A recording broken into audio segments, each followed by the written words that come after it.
Hello everyone, it's Maggie. Thank you so much for all of your comments, messages, questions, and suggestions. So far this week, it seems like the thing that people are most concerned with is updating their resume. Now, people want to sit down and update their resume about as much as they'd like to sit down in the dentist chair. But today I have a fun exercise to get you started. And you'll use this, we're going to create a list, and you're going to use this list to refer back to when you actually start working on your resume. So this is a warm-up exercise that's really useful, and you're creating something to refer back to. Now, you're going to be creating a list. Now, I want you to go and find the way you like to keep notes best. Is that a Word doc on your desktop? Do you like to use the notes function on your cell phone? Do you write longhand in a journal or a calendar of some sort? Whatever that is, set aside a space to keep a running list. Now, I've called this a fun exercise because it is, but if you're someone who likes a little more discipline, we're going to call this your homework, and you have 1 week to do this. Now remember, you're not starting your resume yet. This is a list.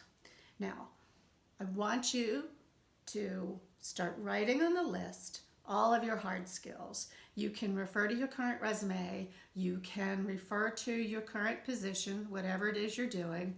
And hard skills are things like the software you use, any type of equipment you know how to operate, any of those really defined skills.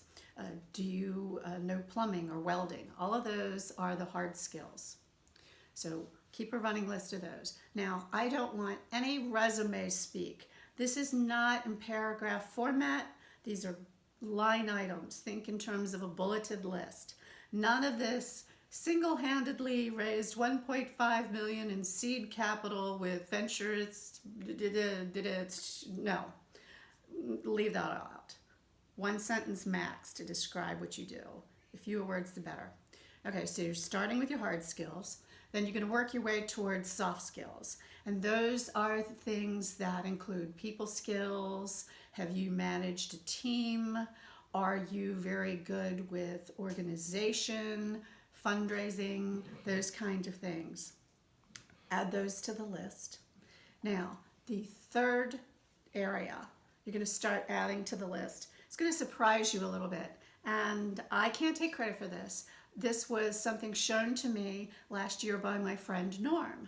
Norm and I met on the set of The Righteous Gemstones where I was working as an extra.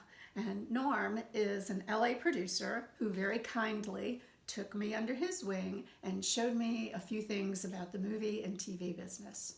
One of the things he suggested I do is to go online, and there's a website where background actors can register for parts. And there's a lot going on in the East Coast of the US here, so I signed up for this so they can call you and you can keep track of the parts that are opening up. And what they require when you sign up for this are obvious things like your age, your height, hair color, eye color, clothing size, weight.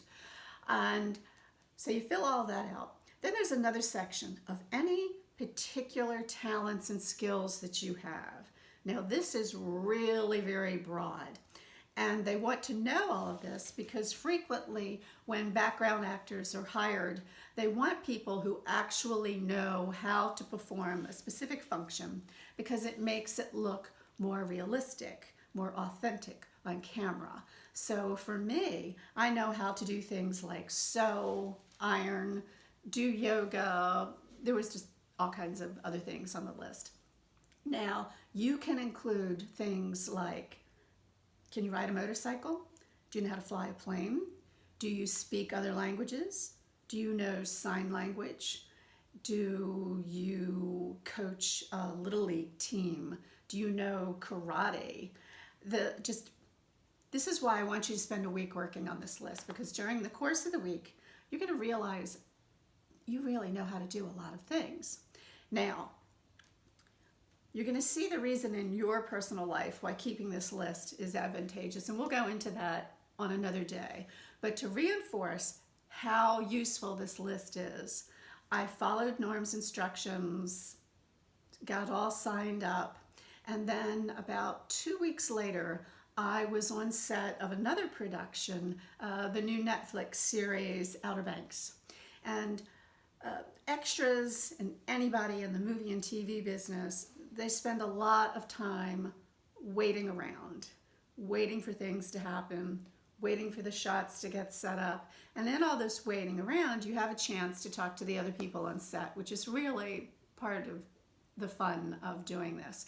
So I was talking to a SWAT team guy one day while we were waiting for the next shot, and he told me that just the week before, he got a call to come in, and the production company wanted to shoot his hands cleaning fish. Would you ever have thought to put cleaning fish down on your list of skills? It's something you never think about. You know how to do it if you fish. Now, the reason this was so interesting is that he got called in to film in place of another actor who didn't know how to clean fish. He got a bump, which means an increase in pay for having a special skill or doing a particular thing. And mostly it was a lot of fun. So there's an example of you never know what's going to come in handy, so write it down. Okay, that's your homework for the week. Write it all down. We'll talk more about this next week, and I look forward to hearing from all of you.